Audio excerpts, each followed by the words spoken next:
In progress. Yeah. Yes. Hello, Josh.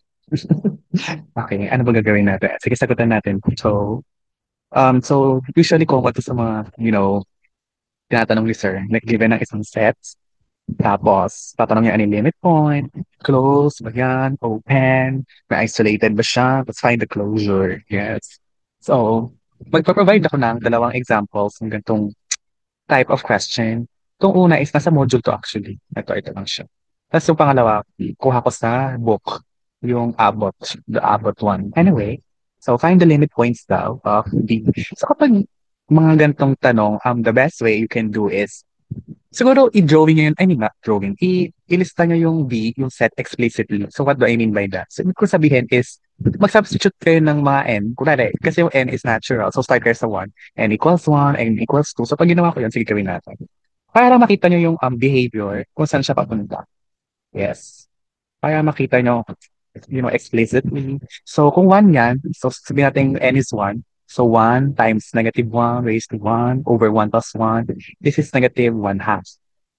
Tama ba? Negative 1. Yeah, I think negative 1 half. Tama nga ba? 8 nga, 8 nga. Pag 1 si n equals 1, so magiging negative 2. Negative 1. Ah, tama, tama, tama. Okay. So kapag n is 2, pag n is 2, pag n is 2, magiging positive to kasi negative 1 raised to even. Di ba pag negative 1 raised to even, magiging positive 1. So kung to, 2 times 1 over 2 plus 1, 2 thirds. So magiging 2 thirds. So isa pa. Para lang may idea tayo saan siya papunta. So kung 3 naman, if n is equal to 3, so 3, so magiging negative 1 to. Negative 3 fourths. So magiging negative 3 fourths. So sige, so ulitin lang natin siya na ulitin hanggang sa 4 fifths na ba sunod? Teka lang, iniisip ko ah. Pag n is 4, positive 1 to. 4 times 1, tama 4 fifths. Para lang magkaroon tayo ng general idea. And I think, sige, hanggang first 5 terms tayo. So hanggang 5. So n equals 5. Pag n equals 5, negative 1. Kasi negative 1 raised to 5, negative 1 times 5, negative 5, negative 5, 6. So, ayun, negative 5. I think this is enough. So, of course. Ayan, so hanggang dyan muna. Okay, so kung mapapansin nyo, yung pattern is, ano ba tawag dyan? Nag-alternate yung negative. Ito negative. Ito positive. Ito negative. Ito positive. Tapos ito negative. So, nagpapalitan sila. So, kung nagpapalitan sila, para lang magkaroon kayo ng general idea. So, kasi para malaman nyo, saan mapupunta yung B? Ano yung limit points ni B? So kapag alternating, I mean, what I mean by alternating yung sign. Kasi di ba, negative, positive, negative, positive, plus negative. So, gawin nyo, i-compare nyo, ano nangyayari sa mga negative terms. So, i-x nyo muna to. Sige, x ko muna. X ko muna to. Yung mga positive terms. So, ang gawin nyo is, ano ba nangyayari sa negative terms? Like, lumiliit ba sila or lumalaki? So, ang gawin mo, syempre, i-compare mo. So, paano nga mag-compare ng kung sino mas malaki sa fractions? So, 4 times 1, this is 4. 2 times 3, this is 6. Pero dahil negative, so negative 4, negative 6. So, mas malaki negative 1 ha. Mas malaki siya. Kasi, kasi negative 4 is greater than negative 6. Kasi tama. Kasi negative 0.5 is greater than negative 0.75. So, okay. So, try natin si 5, 6. Ano nangyayari sa 5? Sa negative 5, 6 and 3 fourths. Try natin. Okay, 6 times 3, negative 18. So, ito na i-compare natin. Ha? So, x ko muna yung mga positive. 4 times 5 is negative 20. So, sino mas malaki? So, mas malaki si negative 3 fourths. Okay, so ibig sabihin yung negative terms natin is lumiliit. So, si negative 1 half, siya yung pinakamalaki. Wait, gamitin natin. So, negative 1 half, siya yung pinakamalaki. So, biggest, largest, sa mga negative. Tapos sumunod to. Tapos siya yung susunod na maliit. So, sa positive naman, compare natin. So, i-x ko muna yung mga negative. Tingnan natin ano nangyayari. So, sa positive naman, 5 times 2 is 10. 3 times 4 is 12. So, mas malaki to. Mas malaki si 4 fifths than 2 thirds. Ano nangyayari is yung trend. Sa mga negative terms, sumiliit. Negative terms, sumiliit sila. Negative terms. Kasi ito yung pinakamalaki. Negative 1 half pinakamalaki. Tapos ito yung mas maliit. Sa positive terms naman, lumalaki sila. Kasi mas maliit tong 2 thirds. sa 4/5. So yan yung general trend. So at again, ito yung trend natin. Yung mga negative terms, lumiliit sila. So pag in-extend mo yung sequence, paliit sila ng paliit. Tapos yung positive terms, palaki ng palaki. So, ayun. So, siguro nagkakaroon na kayo na idea kung ano yung limit points. Pero to give you an understanding paano ba siya ginagawa in general, kasi matagal yung process na yan, imagine kung gagawin nyo siya paulit-ulit. Medyo matagal. So, pag mga alternating, well, one technique that you can do is, kasi at alternating yan eh, pag may negative 1 raised to n ka na, that will give you a sign na alternating yung signs per term. So what you can do is, yung mga even terms, positive. So ang gawin natin is even terms. So yung mga even terms, ang magiging form yan is, so ang magiging form ng even terms is n over n plus 1 kasi itong negative 1 raised to even, magiging 1 na lang siya. Pag even si n, magiging 1 na lang siya. Tapos sa mga odd terms naman, odd terms, ang magiging form niya is negative n over n plus 1. So, negative n over n plus 1. Kasi pag add si n, magiging negative 1. Kasi negative 1 raised to odd number is negative. So, I hope you can see the general pattern. So, paano makuha si limit point? Well, apply natin yung 36. So, ano mangyayari if n approaches to infinity? So, I don't know if you recall from math 36, para makuha yung mga limit niyan, I mean, kung saan sila magko-converge or saan sila mag-end or mag-approach, is divide. So, ang gagawin ko is, i-divide ko sila by n lahat. So, sana naalala nyo to sa 36. Pero, isa yan sa mga techniques eh. Kunwari ito, kung n divide by, ayan. So, tapos, ang mangyayari, ito, magiging 1. This will become 1. Kasi n over n, this is 1. N over n, this is 1. Yung 1 over n, magiging 0. As n, again, ano to, assumption is n approaches infinity. So, ganun din gagawin ko sa odd terms. So, sa odd terms, magdi-divide ko both sides by lahat ng n. So, again, n. Tapos, eto n over n magiging 1. 1 over n magiging 0. Negative n over n magiging negative 1. So, assumption is n approaches to infinity. So, yan yung magiging trend ng mga terms. So, ibig sabihin pala, so, eto 1 over 1 plus 0 equals 1. Eto. So, yung mga even terms mo, mag-a-approach yan sa 1. As n approaches infinity, yung mga odd terms mo, mag-a-approach yan sa negative 1. Kasi negative 1 over 1 plus 0, negative 1. So, ibig sabihin, yun ay limit point. Dalawa yung limit points mo. Lahat ng even terms, so, even terms will approach to 1 as n approaches infinity. Odd terms will approach to negative 1 as n approaches infinity. So, yun yung trend. And actually, nagmamatch siya dun sa ano natin, intuition kanina kasi yung mga negative terms lumiliit. Which explains why the negative terms are decreasing. Tapos ito naman, which explains why the positive terms are increasing. Pero hanggang 1 lang sila and negative 1 respectively. So, ibig sabihin, ang limit point ko ngayon ay simply 1 at negative 1. So, ang limit points ko ay 1 at negative 1. So, yun yung technique para ma-solve mo agad yung limit points. Is apply nyo lang. Is ganun. Ganun lang siya. Apply nyo lang siya and yeah. So, yes. Isulat natin lang. So, again, ang ginawa ko lang is kinuha ko na yung odd terms and even terms, tapos divide nyo lahat ng by n. Kasi yun yung technique sa 36, ano yung behavior as n approaches infinity. So, ibig sabihin, ang sagot na sa limit points ay 1 at negative 1. Ayan, find the limit points. Then,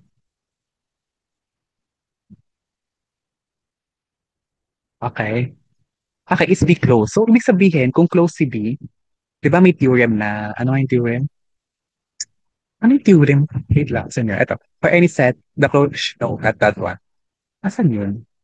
Ito, a set F is closed if it all contains limit points. So, dapat, kung gusto mo pakita na close siya, si 1 at negative 1 ba na kay B? So, yan yung tinatanong doon is 1 negative 1 in B? Question mark. So, yan yung question mark. Yan yung tinatanong is B closed? Well, to answer your question, is hindi siya mag-1. Hindi yan, hindi siya magiging equal to 1. Bakit? Kasi pag positive si n, ay pag positive yung n mo, positive yung terms. I mean, pag even si n, positive yung terms. So, ang magiging form niyan is n over n plus 1. Never yan mag-equal kay 1 kasi mas malaki sa denominator. Di ba? Tandaan nyo guys, ay 1 half, ano pa ba? or sabihin natin 98/99, never yan mag-equal kay 1 kasi mas malaki sa denominator. Since mas malaki sa denominator, even terms mo o yung mga positive terms mo, hindi sila mag-equal kay 1. Hindi sila pupunta kay 1. So similarly, sa odd terms naman, for the odd terms, negative n over n plus 1, ganun din. Kasi mas malaki yung divisor mo. So, I mean, you can write this as ano, wait lang. Pwede ko siya isulat as, ito. So, ganun din. So, same logic applies. Since mas malaki yung denominator kaysa numerator, ito, never siyang magwa 1. So, ibig sabihin, pag in-apply mo na yung negative, never din siya mag-negative 1. Hence, 1 and negative 1 is not in B. So, sana na-get sir? Since 1 negative 1 not in B, B is not closed. Okay? Okay, okay. Yes. Tapos, is B open? Hmm. Okay, so, tanongin mo, B ba ay open? So, dapat lahat ng points ni B ay kaya mong isulat as, so, epsilon neighborhood. Dapat mayroon silang epsilon neighborhood is a subset of B. So, dapat true yan for any x. For any x. So, dapat si negative 1 half, si, hindi. Palit ako yung notation ng epsilon neighborhood. Gawin natin V. Gawin ko siyang V kasi B yung set. So, yung epsilon neighborhood daw ni negative 1 half, at least 1. So, dapat makahanap ka ng at least 1 epsilon neighborhood na dapat subset siya ni B. And dapat hindi lang si negative 1, dapat si 2/3, si 3/4 for all elements of B. Pero, gagawin ko, actually, kung give a spoiler, hindi siya open kasi kukunin ko si 1 half. Kunin natin si 1 half. Tapos, ang mangyayari, pag kinuha ko si 1 half, ipuprove ko na wala siyang epsilon neighborhood na subset ni B. Okay? So, bakit? Actually, medyo madaya yung proof niya. So, gagawin ko is, ganito. Epsilon yan na. Hindi ko lang matay pa epsilon, pero yeah, sabihin natin epsilon yan. Then epsilon greater than 0. Then, V epsilon of 1 half is equal to, di ba, 1 half minus epsilon. Kasi open interval yan. So, ito, yung epsilon neighborhood ng 1 half is the open interval, 1 half minus epsilon, and 1 half plus epsilon. Pero, I will claim this is not a which is not a subset of B. Since this open interval contains rationals and irrationals by density property.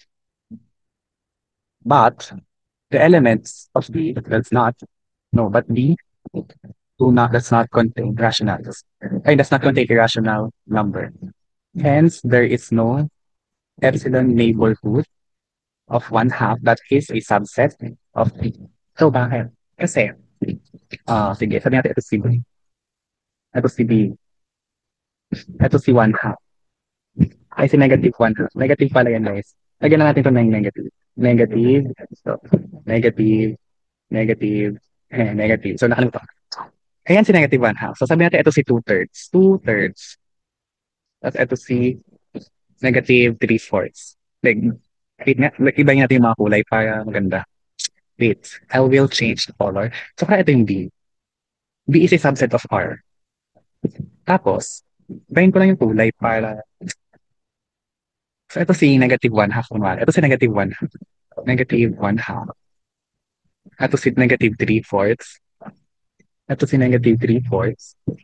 Ito si 2/3. So, ito si 2/3. So, yung mga epsilon neighborhoods, ito epsilon neighborhood, gawin natin blue. Yung epsilon neighborhood na yan, ito yung mga points ni B, yung mga red yung points ni B. Yung mga epsilon neighborhood na yan, hindi ka makakahanap ng subset ni B kasi meron dyang mga irrational numbers. Meron dyan mga irrational, ito irrational.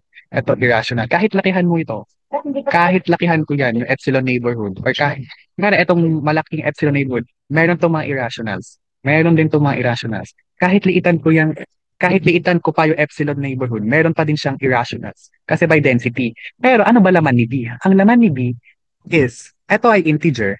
Integer yung numerator. Integer din yung denominator.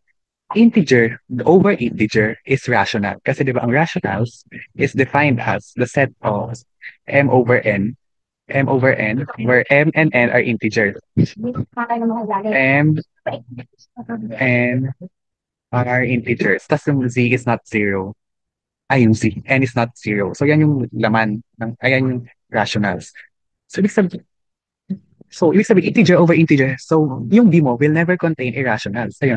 Kaya, yun yung argument. B does not contain irrational. Pero yung mga epsilon neighborhood mo, meron at meron niyang magiging irrational number. So, since there is no irrationals sa B, hindi niya magiging subset. So, lahat ng epsilon neighborhood ni one half, magko-contain niya ng irrationals. So, dahil may irrational siya, never siya magiging subset ni B kasi si B ay hindi nagko-contain ng irrationals. Okay? So, sulat lang natin ng maayos. No, take the epsilon neighborhood of negative 1 half, which is negative 1 half minus epsilon, negative 1 half plus epsilon is not a subset of B. Kasi, ayan, is B open? No. Kasi yung V dyan is epsilon neighborhood. Yung epsilon neighborhood niyo, negative 1 half, which is the open interval, negative 1 half minus epsilon, negative 1 half plus epsilon is not a subset of B. Dahil nga may irrationals to, pero si B, never yan magko-contain ng irrational. Walang irrational sa set na to. Kahit i-expand nyo yan hanggang infinity, wala yan irrational. Kasi ito ay integer over integer, and yung denominator mo never mag-zero. So this is rationals only. Gets? Yes, okay. Okay. Anyway, so asan na ako? Does B contain any isolated points? Actually, lahat ng points ng B is yes. Yes, all points of B are isolated. Ano daw? Paano nag-isolate? So, gagawin mo guys, ibig sabihin, hindi sila limit points.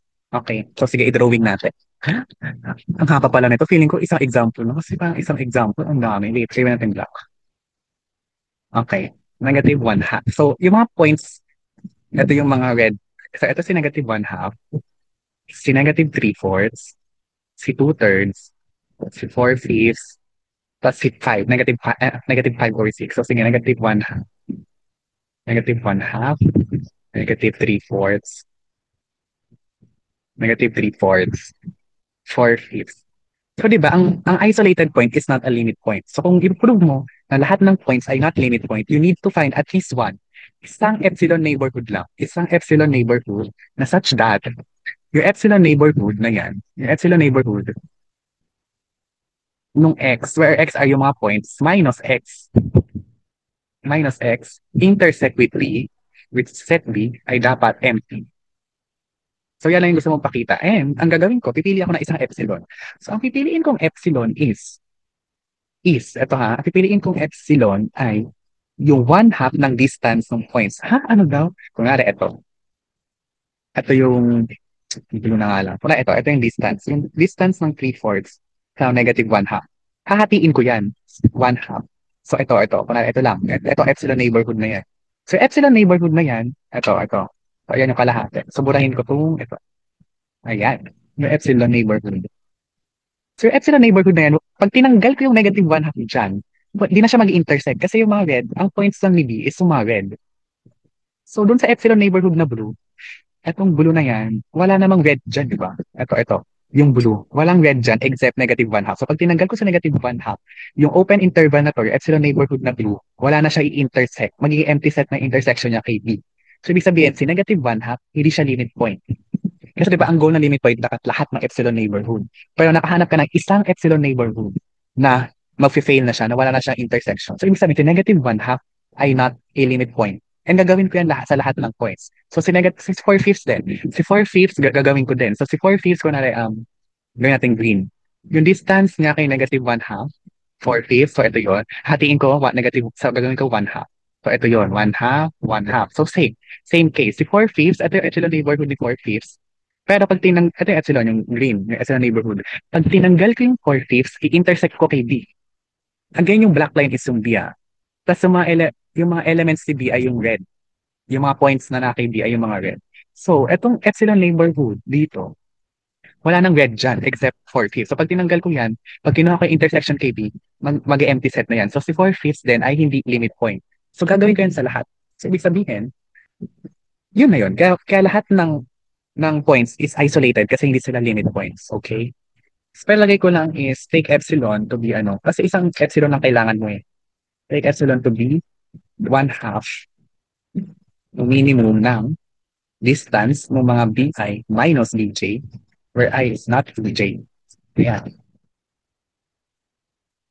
Mm, yun. So, nag-load lang siya. So, yun lang, kinuha ko epsilon, neighborhood. Ibig sabihin yung distance lang.